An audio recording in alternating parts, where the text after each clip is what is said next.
Uh, is it good to go? I think so. All right. I think Hello, it's everybody, good. and welcome to Geopolitics in Conflict show. Very, very excited to be with you. Yeah, I'm not wearing my normal dress. You know why? My normal not dress, but a suit, Yes. whatever jacket. Yes. The reason being because I gave you my word that I said I would wear my T-shirt next time. Absolutely. So this is our new merch, There it guys. is. Check it So out. I don't know Love it. what does mine say.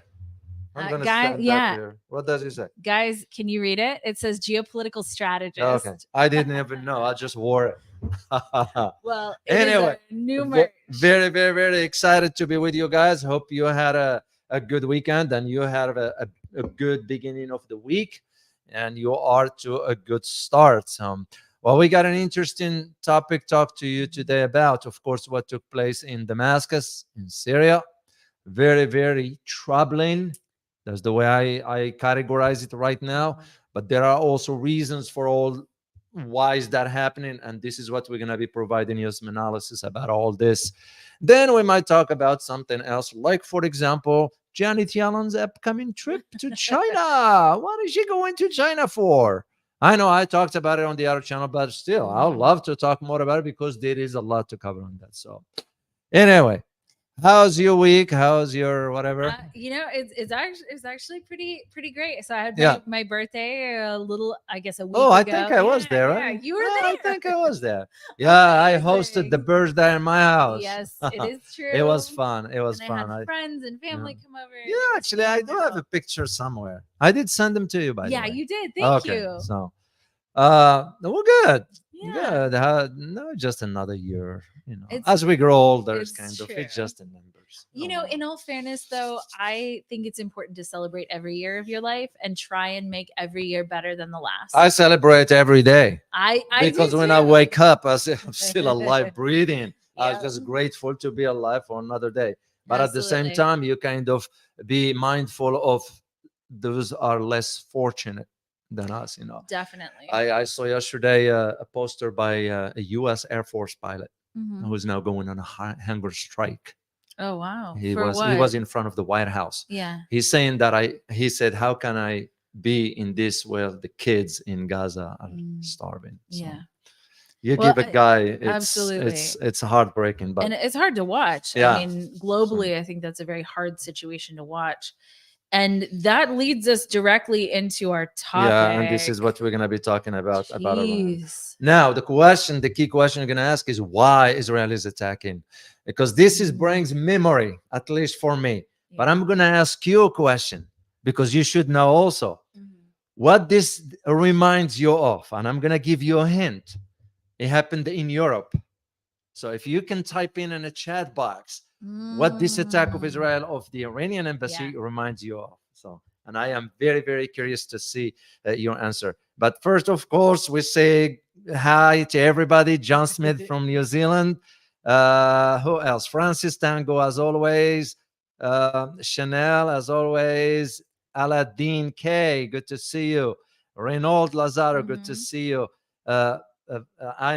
I'm sorry, I can't pronounce this one. Vienne Barquat, good to see you. Anyway, very, very excited to see you. Wong KC here. Jem Pastori, good to see you as always. So yeah, I would like to see your answer, guys. What does this remind you of? And I'll get back to it. And as they're typing that in the chat, would you guys like to see a video of what the destruction actually looks like? Yeah. Because I think there are a couple of very important things I think about. Number one, the location. Number two, what it was. And what happened. Okay, so this is from Al Arabiya English. Al Arabiya. Yeah. Look at that.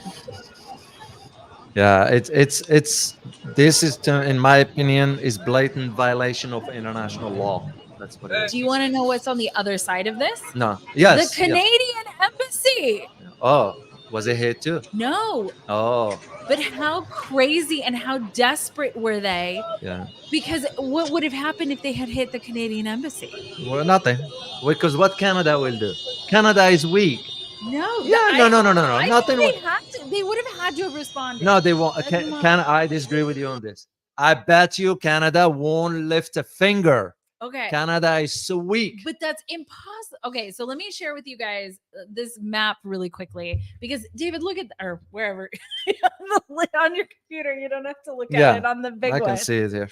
Look, Embassy of Canada, Embassy of Iran, and this is the building that got.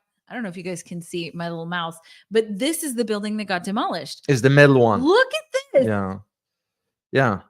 Look at it's this. a cherry pick, but I bet you, if Canada's embassy, the Canada will do nothing. Canada is weak. That's crazy. That's just to me. my That's opinion. absolute insane. Yeah. So for us now is the idea of how concerning this is, because this is, like, as I said, a blatant violation of international law. Yeah. And when you have something like this, now you ask the question, well, where is the international community into all this? Well, international community is weak anyway. Western institutions have no bones for what to do. Look just what happened with the ceasefire that even my country was vetoing that, which is shame on our government. They don't speak for me, by the way. So, and this is where you see the problem. But the question, we have to think outside the box of all this. And this is what I'm saying, guys. What does this event remind you of in Europe? If this is where history comes in, it should ring a bell for you. To our European viewers, you guys should know which one I'm referring to here. Oh, Francis Tango got it. Yugoslavia. You know what happened in Yugoslavia, right? Yeah. With the NATO attacks. Yeah. And they targeted the Chinese embassy back then. So it's the same arguments can be made, except now that Israel is doing it openly. Why? Because they know the US is going to back them up. But that is a violation of international law. It's not right. And the next question we need to ask is, what will Iran do now? Yeah. Will Iran retaliate or not? What do you guys think? In your opinion, should, and this is the key word, should Iran retaliate? And there are those who are saying it shouldn't retaliate right now. Okay. Because that's they won't, interesting. Yeah. Because they won't disclose. And I can see the logic in that answer. Right. Why? Because if they're going to retaliate, they're going to have to choose the time and location. But that defeats the point, because I will say the same argument. Yeah. What have Iran done when Qasem Soleimani was taken out? They said, well, we will retaliate in time. Yeah. What did Iran do when its nuclear scientists were targeted inside Iran? Yeah. So what did Iran do? Yeah. When some other locations in Syria were attacked previously. Yeah. And now it's the same. Yes, it was a statement by Iran. We're going to do this. We're going to do that. If it amounts to just wording, to me, that's what gives Israel sort of the audacity now to go and do whatever. Okay. I love that you use the word audacity, because that's what this feels like. Yeah. This feels like absolute audacity. Basically, that Israel thinks that it can go, number one, an embassy. Okay. Yeah. And to take out an embassy. It's and problem. So yeah. there is a little bit of nuance to this, because the embassy building itself was, like you saw it standing. It was sort of the attached annex to the embassy, but that still counts. Okay. Still within the territory of the Iranian embassy. Exactly. So looking at this situation, they know that if Iran is going to escalate this situation, the US is going to get involved. This is going to break out into a larger war in the Middle East. Okay. Well, that's what's leading to the question as to why Iran is doing it, why Israel is doing it. And Israel is doing it because they wanted to woo the US into fighting Iran on its behalf. Right. So basically what Israel will do is they'll get us into the fight with Iran, and they'll step back and watch from outside. Yep. Because which is terrible. Yeah. That's absolutely unacceptable. Well, this is what is the book right here. Yeah. This is what I disclosed in this, that should Israel attack Iran, Iran will launch a barrage of its long-range missiles that will be within reach to Tel Aviv. Yeah. It will be problematic for them. Let alone now there's already tensions with the two H groups, Right. one in right, Yemen, one right, in Lebanon. right. There's already, so it's just matter of time. As a matter of fact, I just heard something else happened in Iraq, a Mhm. group that launched Yes. a missile or yes. something like that. I am yet to dig deeper Yeah. into all this. So the point in all this is that Israel now wanted to, because they're seeing they are losing the international support. Oh That's yeah. one. I think they've already lost it. Yeah, I and think the they've already second lost it. thing has to do with Gaza. Yeah. Now, if you see the images of Gaza, everything is destroyed. Yeah. It But looks one like thing, rubble. there is one thing that was not destroyed. What? Can you guys guess what it is? If you can type in the chat box, because I like to. And so go ahead. I was going to say I like to get the community involved into conversation. Absolutely. You know, this isn't just us, guys. no, no, You no, no, guys no, are no, in no, it no. with You us. are part of it. You're part of and the conversation. We cannot say the platform that we are going to be on next, but just to let you guys know, we will be on that platform. Yeah, guys, it came to our attention that if we mention the word, we get sort of. This is why you start to notice the algorithm goes down as far as the viewership and all that. So we are not going to be mentioning it, but you know which one. Also, double check if you are subscribed to us. Double check that you have the notifications on and that you are subscribed, because a couple of people have told us that they have been unsubscribed and they don't get the notification anymore. So just double check that. Yeah. The algorithm works in interesting ways. Yeah, for and sure. we will see you on that one. But there was a drone that was actually launched from Iraq that's into correct. an Israeli base. So that's the first time that's happened. And from my understanding, there are no casualties from that. And it didn't really destroy very much. But that did, that did happen. Gina, you got it right. And I'm not going to pronounce the word there. It's the age group. Yes. You got it right, Gina. Because here's the thing. Everything else is destroyed. Right. But this is where Israel problem is. The whole reason for why they want into all this to destroy the group and end up not destroying it.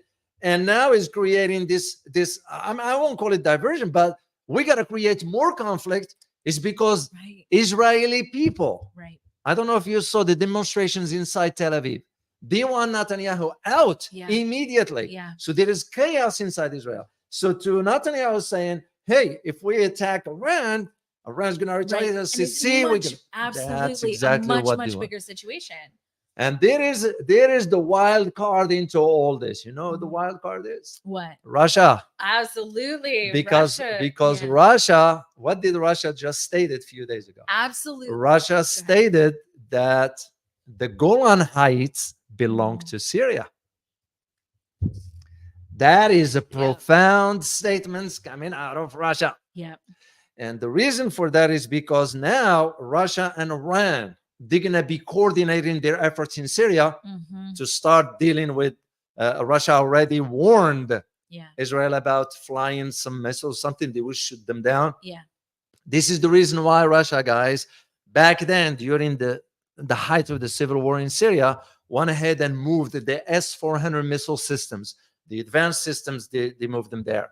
That was one of the reasons why, because it was Syria, it was Iran and Russia that have helped Bashar al-Assad to stay in power. That's why he stayed in power. Well, so it actually is interesting because it does seem so. Russia has an anti-aircraft. What is it? An anti-aircraft device of some kind, some anti-aircraft. Let me see if I can find exactly what it's called. Yeah, it's an anti-air system that is actually in that region.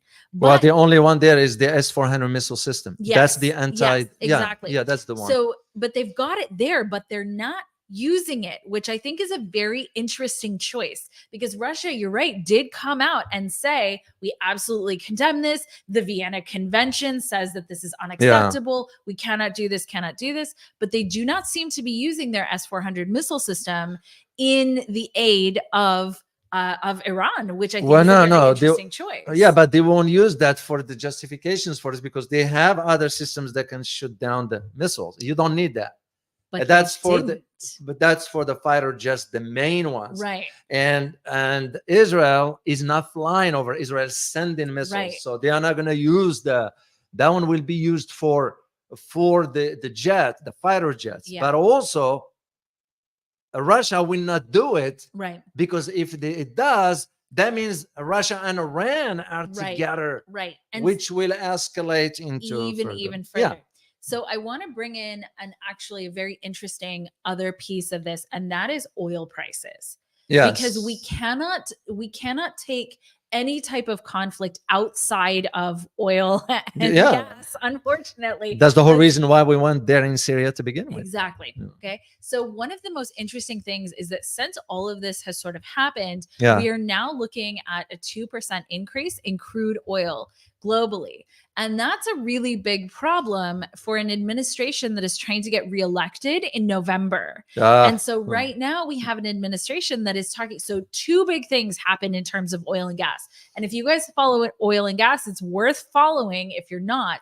But if you follow oil and gas, what is the other big thing that has happened in the oil and gas sector in the last very short amount of time, basically in the last week? Yeah. And that is that Ukraine hit another refinery, oil refinery in Russia. Yeah. So the administration, the Biden administration, is coming out and saying, guys, we need to stop this because the amount of increase in oil price is going to make sure I don't get reelected. And so that's a really interesting thing that's coming out right now, because if Israel does this, if Israel destabilizes this entire region, Yeah. what do we think is going to happen to oil and gas prices?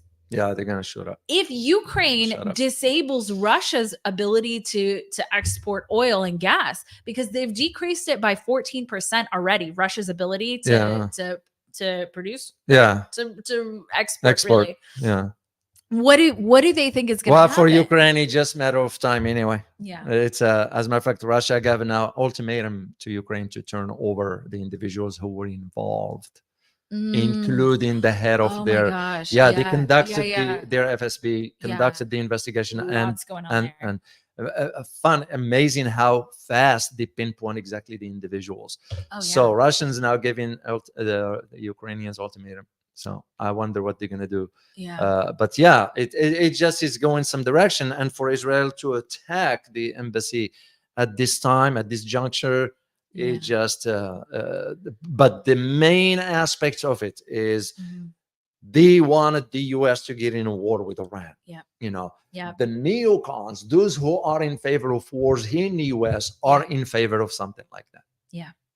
This absolutely. Is where, but something like that is gonna turn into it's gonna go out of the control of the region, because other countries will be involved. And you're looking at, who's gonna end up suffering the most? It will be Israel.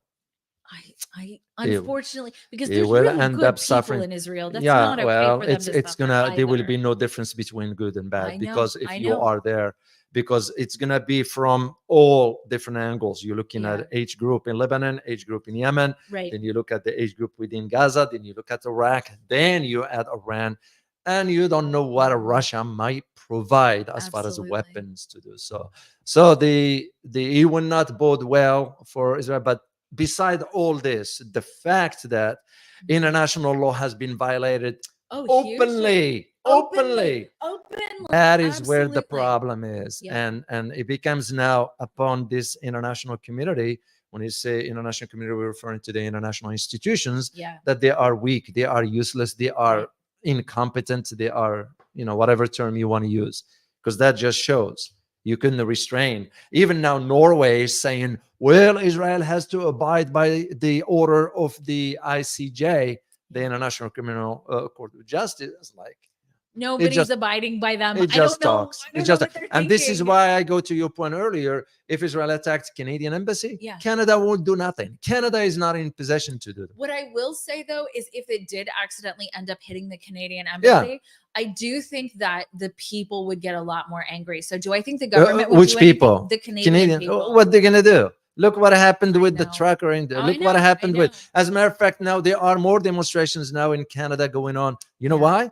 Because they increased the carbon tax by 23% on a farmer. You got now truckers all over, because they saw what dictator Trudeau is taking their country into. But on the other hand, what they're gonna do? You look what happened before. To me, this is where the shortcomings of democracy, because if you are to say, well, we elect someone, well, we also should have the right to remove that individuals from the office Absolutely. if he or she does not Absolutely. perform. Absolutely. So you get rid of that. That's why I don't see what's going to be happening. It's going to be saying Mhm. Canada's going to tell Israel, hey, just issue an apology and that's it.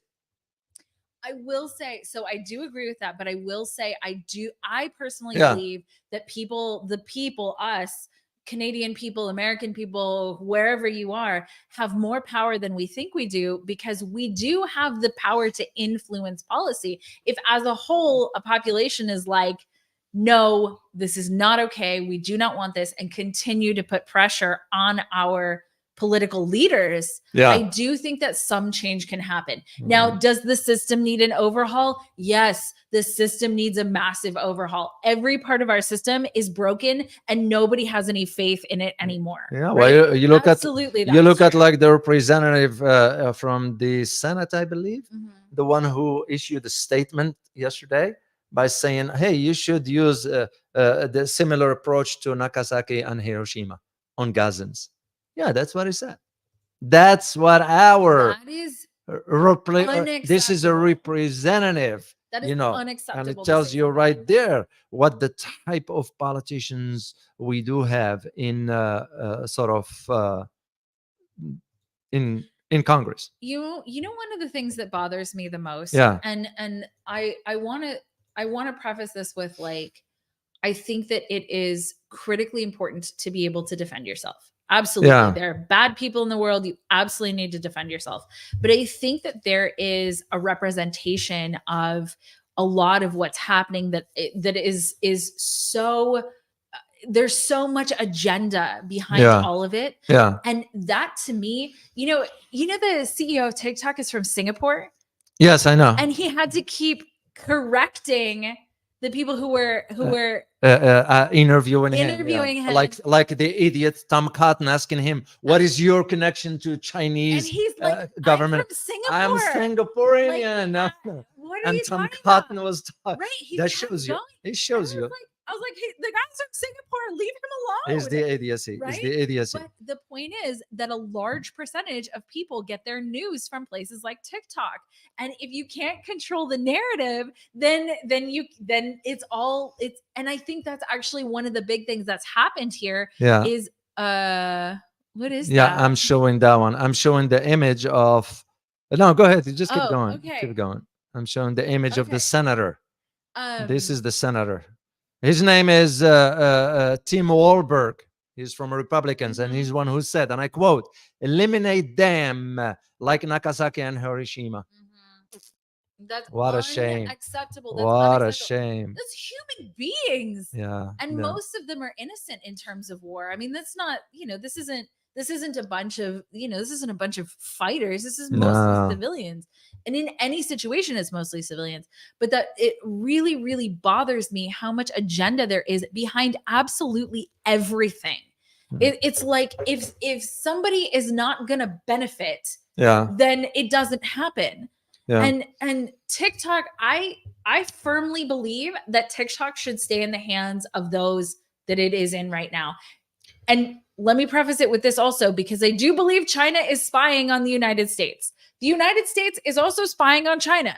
Both things are happening. Do I think that TikTok is the end all be all of purity? Absolutely not. But we do need the ability to have other voices. We do need the ability to have censorship not be a problem.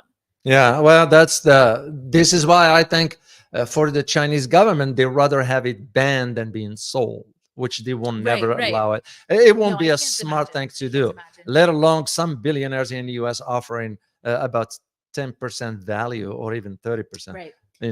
Well, the company is worth. But they're offering that because the government has said they have to sell it. And so that's like a price. Yeah, well, that's a strategy move. Yeah, but at the same time is weird how the assumption from the US part that, just we said, well, TikTok has to be sold, it's gonna happen. Chinese government is not going to allow it, and they shouldn't. This is why it makes perfect sense for them. Well, ban it, but you won't buy it, no matter how much money they offer. Well, I don't hope think so. that's They're going to true. allow it. Beijing will not allow it, no matter what the price. I- Even if it goes up to, I don't know, $500 billion, Mhm. a half trillion, they But won't I allow it. do think that if they actually hold out, Yeah. oh, I thank want to you. say, Taleh, thank you very much, Taleh, for your super sticker. Truly appreciate it.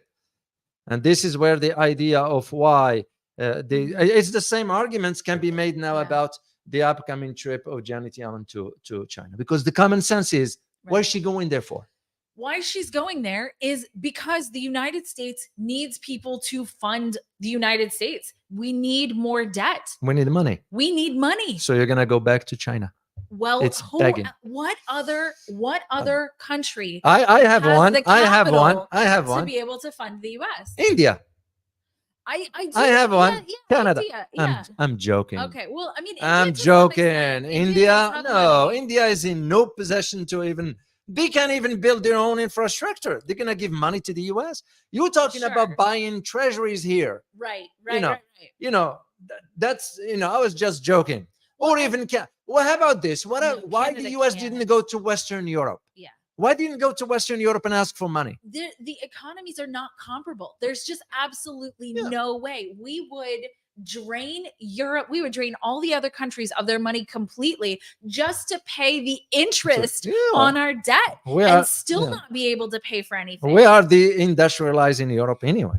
So where are they gonna get the money from? No, This is where the absolutely. idea of she's going to China because she wants to beg for more money. Right. And here is where the double standard, hypocrisy, whatever term you want to use, Yeah. because it's going to be coming out upon the Chinese to decide, should we lend money or say, no, thank you, we're done. Because you give them the Right. money, they turn around and foment more tensions in the South China Sea and the Taiwan Right. Straits and so forth. What's the point?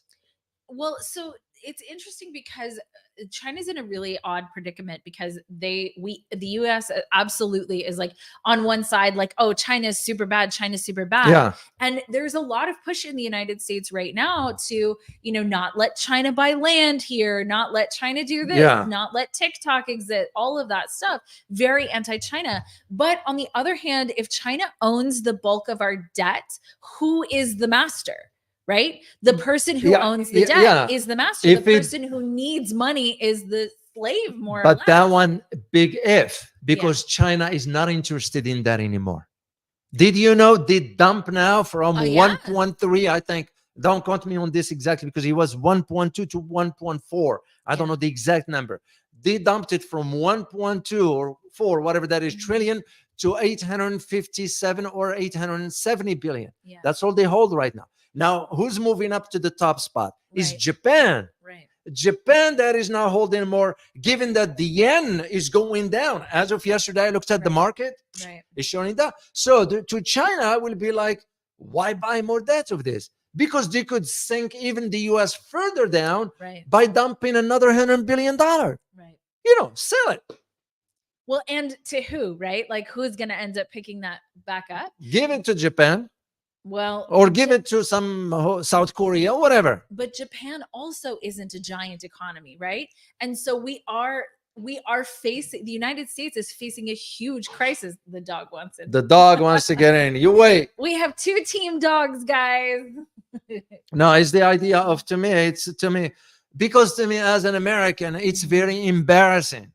Very embarrassing. That shows you how the politicians, they don't have a grasp into understanding the dynamics of what geopolitics is all about. We're talking about strategic interests in a long term. Yeah.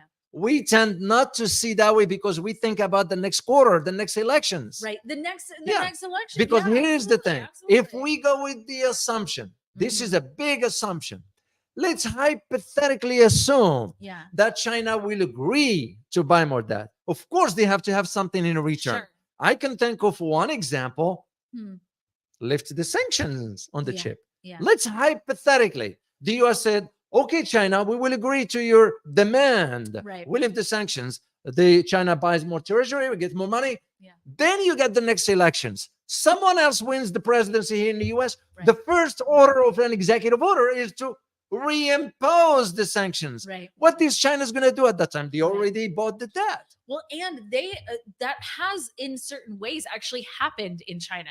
Is they were in a position where we were actually doing an enormous amount together. And then all of a sudden the United States came out and said, well, we're going to try and decouple from China. Do you remember the narrative that was like the decoupling from China narrative? And then all of a sudden everybody realized we couldn't decouple from China. That was not possible. And so all of a sudden that narrative disappeared because most of the stuff that we have comes from China.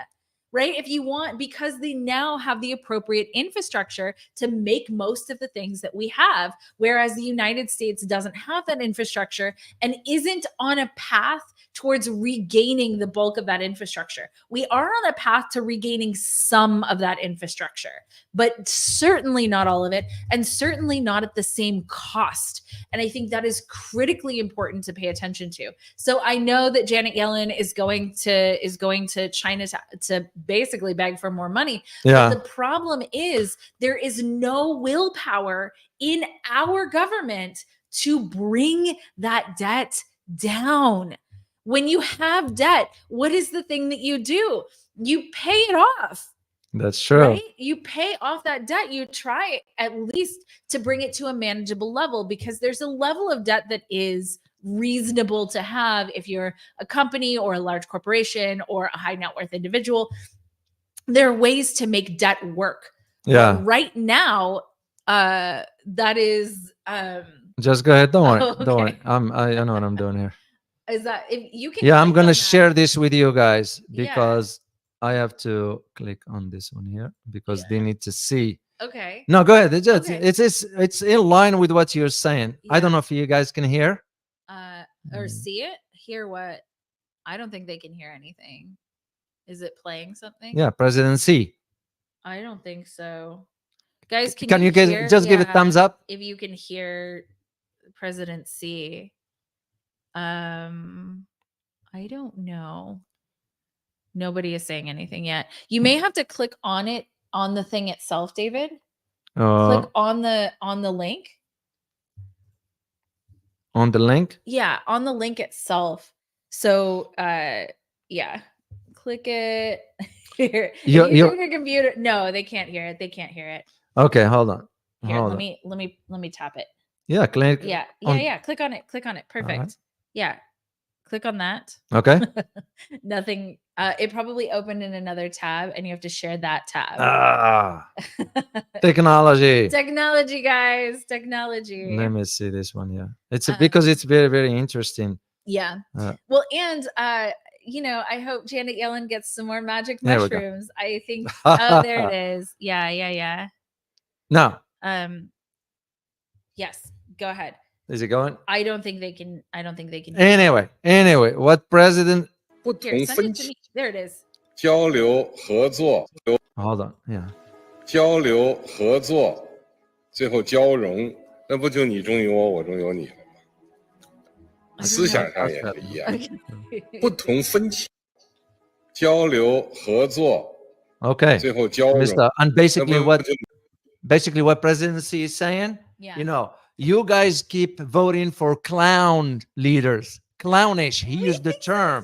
And you know who's sitting there? Those are U.S. CEOs. And one of them is none other than, I drew a blank on him. He's the head of the government at Harvard University. I don't know who that is. Allison. Dr. Allison, Graham Allison. Yeah. He's now, he knows a little bit about China and so forth.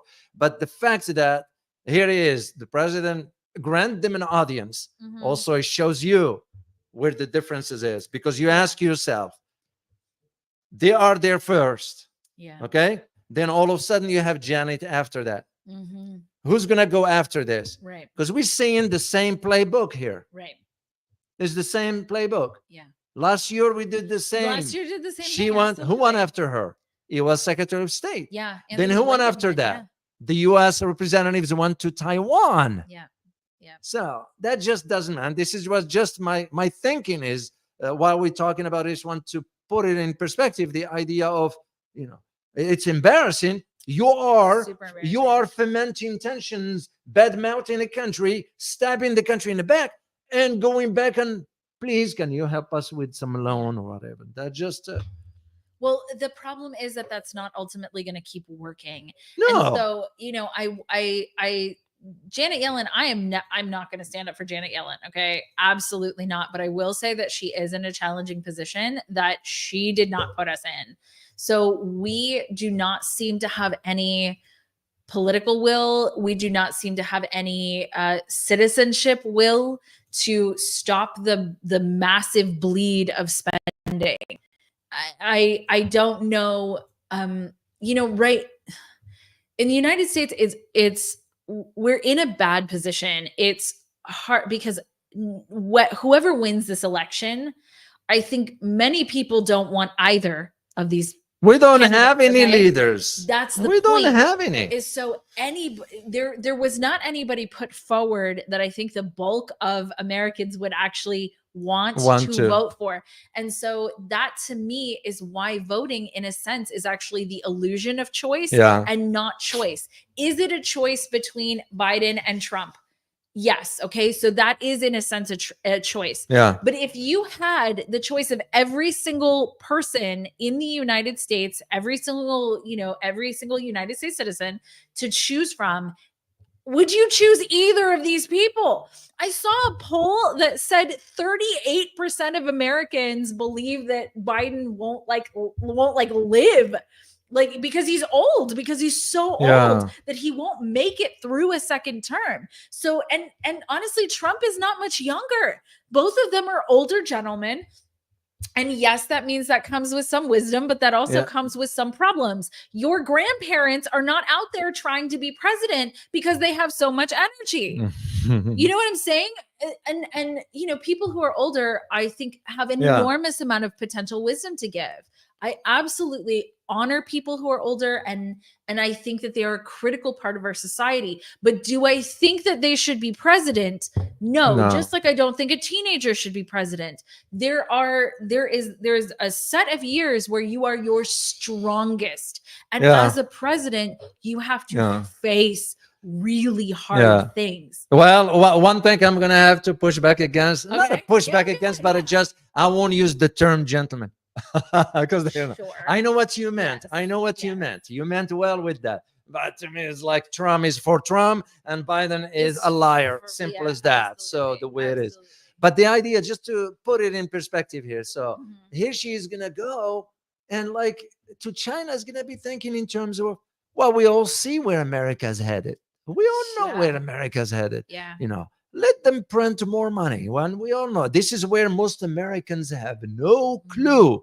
No clue as far as the value of the dollar, the more we are printing. But I bet you by 3 months from today, the $100 that whatever we can buy with today, it's 3 months from today, it wouldn't do much. You know, David, I've watched YouTube videos that have talked about how money printing isn't a problem because the value of the dollar is tied to like labor. And I understand, I understand that argument. But it's a problem. And when all the other countries collectively around the world, every single big leader is basically coming out and talking about this, right? Putin came out and talked about it. China's coming out and talking about it. They're like, why are you devaluing your own currency? Why are you doing this? And it's echoing basically what everyone who's paying attention is thinking. Everyone is thinking, why are we doing this? Why is there an active sabotage? It looks like sabotage, because how can you have so much debt, basically be going and begging to China? And quite frankly, if the US government believed what they said about China, they would not be going to ask for more debt. So they absolutely would not. They would. So why are they saying that stuff? Just for that's the right question. Domestic consumption. Why are they saying it? I think it's not just for domestic consumption. Well, it's like what they're doing right now with telling it to the government. That's like what they're doing right now with which we will talk about on the next platform. Yes. What they're doing about the alert, the rise of the terrorism alert in Europe. You know? We'll talk about this in the next. There is some more than meet the eye regarding that, something like that one. So we will talk about it on the other platform. So, but this is where I see the problem. Well, to go back to our issue about Israel attacking the Mhm. embassy, it's again, uh, we are realizing that now with the changes in the geopolitical landscape, what's going to have to come with it is the changes into the restructuring or the structure of the international organizations, because those international organizations were basically structured under one unified entity, the United States, especially after World War II. So now you look moving into a multipolar order by which you have to have the international organizations reflecting that particular new order. I don't know if it will happen or not. Yeah, I don't either. Yeah, it's because we are pulling into different directions, and most countries now are seeing where things are going and moving into the direction where that multipolarity is going to be. As a matter of fact, to go back to Yellen, well, it was Janet Yellen that went to China. I'm sorry, that went to Africa and said, "Oh, China's debt trap," and all that stuff. And all of a sudden, you go in and asking for money. Africans are watching and seeing what's going on. Great point. Yeah, and this is why most of the countries in the southern hemispheres, they're gonna be pulled into the multipolarity, not because it's China there, not because Russia's there, not whatever. It's gonna be moved into that because they won't be the subject of a unipolar system. Because if you look at now Africa as an example, the massive amount of debt, where is that debt came from? It's not a Chinese debt trap. Right. It's the IMF loans. Right. And quite frankly, come on. I don't know, considering the IMF and considering that countries are paying those debts off still from decades ago. Yeah. Okay. I don't know how anybody can say debt trap. And number two, with colonization and basically stripping Africa of its resources, I don't know how anybody can go and say debt trap. That's any colonizing country can go and say, I don't think that's okay. Well, that's what they're seeing now. As a matter of fact, believe it or not, if you think as a geopolitical analyst, as I always say, you have to think of the pieces together. If you think your shirt, that's what it says. Now I know what it says. So, but on a serious note, if you think about why Emmanuel Macron, French president, is stating now what he's stating, sending the troops to Ukraine and this and that, and Russia is bad, whatever. You know why? It's because it was the Russian forces that have helped Burkina Faso and Niger kicked the French out. So because now they're realizing, we have no more influence here in Africa. And this is part of that argument that many have made, in a sense of, well, we're going to have to think in terms of why. So Africans are seeing where the trend is headed, and they want to be part of it. I'll ask a question now about, for example, there is a conversation going on about Nigeria being admitted to BRICS. I'll be the first one to say, hold on. You don't want to admit Nigeria. First of all, there's massive corruption. We do have corruption too. I'm not just pinpointing fingers. It's just the corruption I'm referring to here in Nigeria is well structured at the helm of power. Why? Because Nigeria is an oil producing country. That's one OPEC member, large economy in Africa and so forth. But if you think who controls the energy in Nigeria, you're looking at ExxonMobil, you're looking at Total, you're looking at Shell, and you want Nigeria in BRICS? I don't see that. The same arguments can be made now. There's rumors, and I use the term rumors, that India wants to be out of BRICS. That's very interesting because we've been talking about that for a while. Like, does India actually belong in BRICS? Yeah. My opinion is no. I don't shy away from saying, because India, as I always say, is the weak link in BRICS. The same arguments I can make about Philippines being the weak link, and I might add Singapore to a degree in ASEAN. So, because here is the thing: if you want to move forward as an economic bloc, you have to have your house in order. Absolutely. Yeah, you can't just have, I mean, you look at now that the US is going on saying to India, Pradesh, the border line between China, it belongs to India. Well, hold on a second, let's go back to history. And we're just fermenting more tensions for that. And India feeds on that stuff because India, I am sure they understand they're being used by the US. But of course, India is scared of the US sanctions. Well, and in all fairness, they should be. Sanctions really do potentially hurt countries if they do not have any other allies in which to do that trade with. And India, I want to point back to the issue that India and Russia had with the rupees, because the oil transactions, because they were paying in rupees, but Russia didn't want enough from India because the quality of export from India wasn't high enough. And some export from India is very high quality, but fundamentally, well, you've been in India. Yes, where did you go? Go to New Delhi? No, so I was in New Delhi, and then I was in a smaller town called Indore. Yeah, I don't know what that is. I mean, it's smaller, but it's huge. Yeah.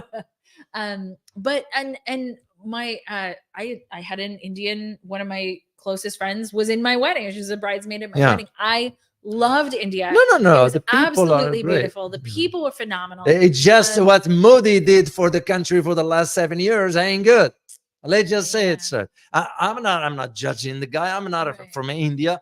It's just I am stating the facts and the facts. And I say it about my own country here. The fact is that when you have an individual that is not suited for the position, is Modi qualified to be prime minister? Well, people seem to really like him. A lot of Indian people seem to really like him. No, it's because if you know who's pushing that, there is a billionaire inside India that pushing the support for because of the Hinduism and all that. Well, all that is great, whatever. How is that translates to the average daily life of an Indian citizen? Right, and they are, one of the things that I think is the biggest issue is that they are sort of positioning themselves in between a rock and a hard place. They're positioning themselves basically They choose. Nobody's yes, people are doing it to them, but they're doing it no. I'll tell you this for Quad. You know, was India forced to join Quad? No, they could have said no. Right. The same argument. When India now is going to be allowing the establishment, the building of a U.S. naval, not a base, is a logistic hub. Well, come on. You and I know what we mean by logistic hubs. You know, India can say, no, we don't want this now. It's just because it's going to trigger more attention. When you look at India, I'm not picking on India. I'm just stating the facts here. The same arguments can be made about Australia. Sure. When Australia agreed to AUKUS, they could say no. And rather than focusing on their domestic issues that they have, I mean, we have Australian viewers, and they share the information where things are headed in Australia. Did you see I think some YouTubers broke into Pine Gap. Did you see that? No, I didn't. There's apparently there's a video if you guys find it, but apparently it's a video, and apparently a bunch of YouTubers broke into Pine Gap. And even if they broke in Pine Gap, and I don't know the circumstances around. But even if they do, they won't go to the section that is the most sensitive. And they got caught. I mean, of course, But the section in the Pine Gap, even if you gain access to Pine Gap, there's another section that is off limit to even Australians themselves. That will be just for the U.S. And the U.S. personnel are authorized to use deadly force. The same arguments can be made about Area 51. Area 51, they will use deadly force. That's just authorized. Well, and they, there was that push for Area 51. Do you remember? It's a bunch of people who were like, they can't no, out all of it. It's a joke. And so a bunch of people they will fire. But they will fire. They didn't get anywhere near. But that's my point, is the idea that countries and the leader of countries will have to make the right decision that will benefit the people. I mean, we don't speak about other countries. We speak about our own. When was our so-called president, doesn't matter who, really looked up for the interest of the American citizen? It's been a long time. It's been a long time. And if no other metric, look at how much a president's net worth is before they get into office versus after. I think it was, and these numbers are a figure, but I think it was Bill Clinton went in. I think he was worth like 10 million, and he left the Oval Office being worth like $200 million. Like when they go in versus when they leave, their assets are many multiples more what they were. And the beauty of it all, they're gonna die. We all gonna die, That's true. and we are not taking anything with us. That's the beauty of it. Yeah, but I did people find get I- seduced by power. well, They do. yeah, but absolute power corrupts, and that's why they end up being corrupted. Mhm. And you know what I suggest for corruption? I know. Ah. Something we cannot talk about on this I platform. know that is the Yeah. ultimate punishment. Yeah. The way I look at it, no ifs and buts. Mhm. Once it's proven, you don't negotiate. But I You think, go and take care of that. I think you're right that the biggest issue that we have here in the United States, because like, please hear us guys out there. You know, there are people in the comments who are like, you don't love America. I love it here. I love it. It's But our country. But when you watch something, when you watch a ship sinking, do you just sit by and say, well, I love this ship so much that I'm just going to let it sink? No, you try and save the ship. You try and bail the water out. You try and stop the leak. You try and save the ship. And so that's what we're doing here, and trying to get the ship on a right direction. I don't think most Americans understand to what extent the United States has exported war and misery around the world. And now, thanks to TikTok, in some large degree, a lot of people are starting to realize just what the United States has been doing behind the people's backs. And the problem with that is that it has not led us to success, right? It hasn't led us to a good place. The United States is falling apart in front of our eyes. And that is more or less, most people can see that no matter which side you're on, whether you're Republican or Democrat, both sides agree that there's some very, very big problems. They may not agree on how to solve them, but pretty much everybody agrees we are in tough situation. And due to our own making, we don't blame others. We should not be blaming Russia or China or whatever country comes to mind. It's our own making. This is, to me, how we look at it, because it's like now what Israel is saying now, the banning Al Jazeera altogether. Why? That's the thing. That's because you don't want the truth or something else. Because to me it becomes clear. But shame on Arab leaders as well. To me, they all like a bunch of they Well, I think the issue is complicated in terms of they don't necessarily. So something would have to happen where they would all really have to come together. Well, then do it. And together have power and say, you know what? Most of your oil comes from us. We would like for you to manage this and stop doing it. But I think they also know how strong the lobby is here. And that the lobbies have to be taken into account, because when you look at how the US operates and you say, this cannot make sense. Why are they doing this? Look at a lobby. Look at where that lobby is. And a quote has stuck with me from the Sam Bankman-Fried, like when he was talking about how they influenced politicians. And he basically was like, you actually don't need that much money to influence politicians. I think, what did he say? It was like $100,000 or something like that. Something like that, yeah.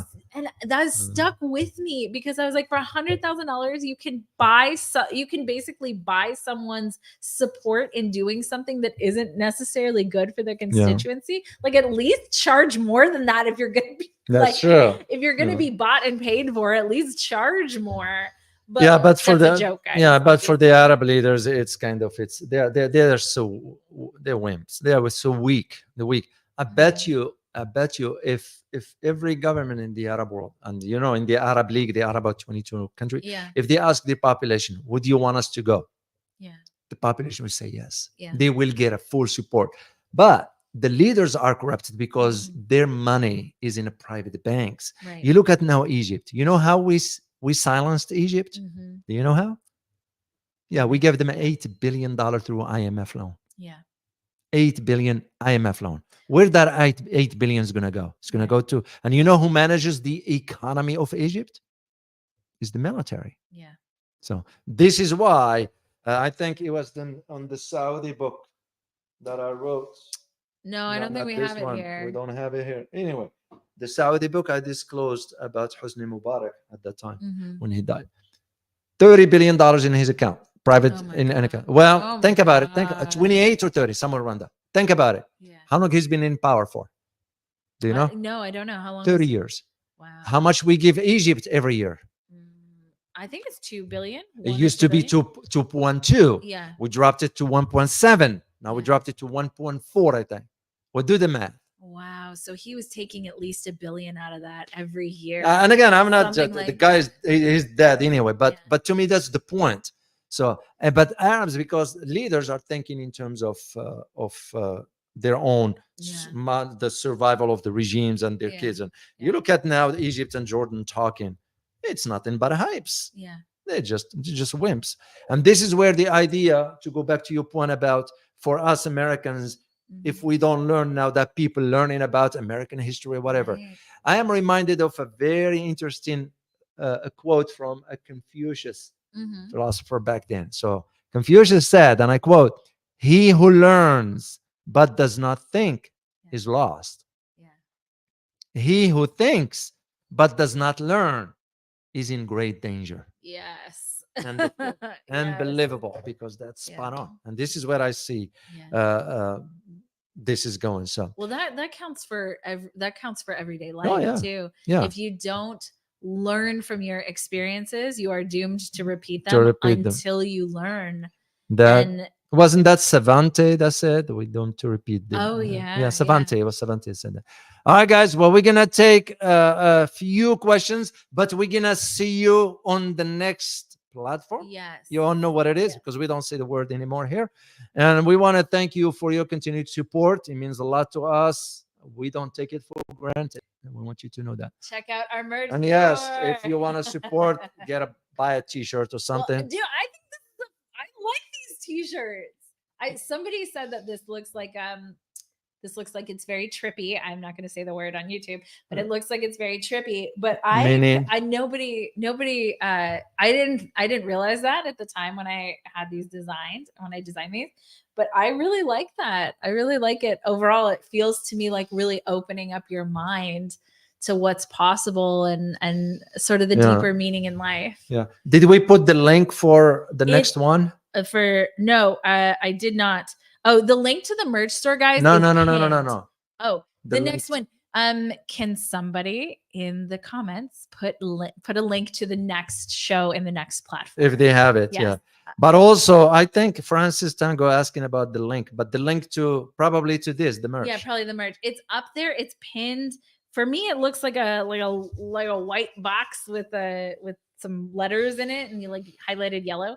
But yeah, just click on the link and check it out. All right, let's see a question or two here.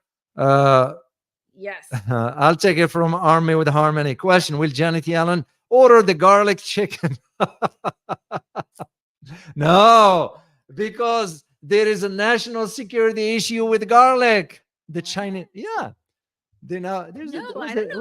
was a joke here in the US that now the Chinese garlic is a national security threat. Why? Because there is a Chinese garlic. No, they're saying now about the garlic. Man, her diet apparently in China is everybody's interested. I know. I will advise her to get a nice cup of green tea and just sit quietly and listen. So let me see another question here. There's a bunch of questions. Do you see the next one? Because I can pull it up. Here, I got one here from Francis Tango. How long can Israel hold out in Gaza? No, it's already lost. It's already lost. Yeah. It's now just a matter of time before the people of Israel force Netanyahu out. Then once that out, you're gonna probably sitting down for negotiations or whatever. But here is where the key. You know where the key is that the Palestinian Authority just approved Mahmoud Abbas the wet noodles that I call him. Yeah. He just approved the new government, the PA. Well, you know how it is structured in Palestine. The PA has nothing to do with H group in Gaza. Yeah. Well, it's because the US and Israel, can play on the PA any direction we want. So what's going to be happening in Gaza, in my opinion, once Netanyahu is out or whatever, that it might be even stand still the way things are, because everything is destroyed. The whole infrastructure. But the main thing that is the main thing for why the war or the conflict started, still standing. The age group. I mean, that's crazy. That's crazy. They took down 30,000 civilians and turned a large amount of that entire space into rubble. But one of the things that isn't talked about very much is the 80,000 displaced Israelis, who are very, very upset that they are still displaced up north. Oh, that's why the north is deserted. Well, because they are so concerned about Hezbollah there. It's very powerful and strong. And this is what I'm saying. It's gonna be just holding on till we see what. But as to winning the conflict, no, it's the same argument can be made about Ukraine. Ukraine is gone.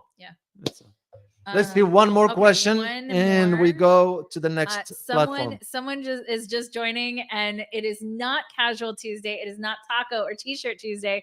This is our merch. It is brand new. It is ours, and there's a link in the description. Okay, do you want to find one more? Okay, I'll find it. I can look it up quickly. I'm going up. Do you want let's see, what kind of question do you want? It won't matter. Just want to go and okay, how about this? How about Harry C? I like David's comment saying if we can elect one into power, but why can't we elect them out of office? I don't know if you guys can hear the dog, but no accountability is the cancer of our so-called democracy system. Your thoughts? You're absolutely spot on. Because that tells you right there the shortcomings of democracy, so-called democracy. That's why I say it. Democracy is nothing but an illusion. Aristotle 2,000 years ago argued that it is a mess. Democracy, don't assume that it's going to work perfect.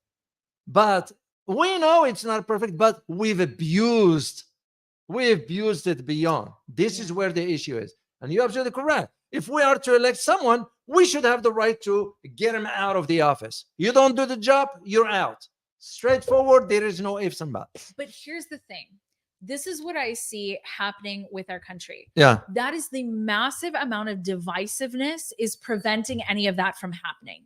Because if you divide people into all these different groups, then there is no cohesive strategy to say, well, okay, so there are really big problems. We want these people out.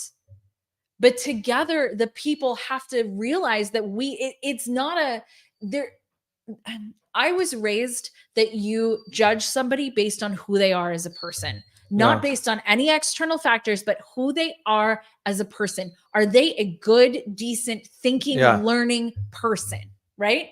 Does this person do good in the world or do they do bad? And so instead of looking at it that way, we're looking at it like, well, I'm part of this group. I'm part of this group. I'm this, I'm left, I'm right, I'm whatever. Instead of coming together and divisiveness, together, separate we fall, together we stand. And that is what I'm seeing as a major, major problem here in the United States. So in terms of getting people out, I don't think people are together enough to have that cohesive thought. Well, there is a reason for that, is because they are not well informed. Till they get informed, I don't see how that's going to happen. All right, guys. Well, we hope to see you soon, within the next 10 minutes, probably, if not sooner, on the other platform, and we'll continue our conversation with whatever we can say. So, as always, prepare yourself for changing the world order. Till next time.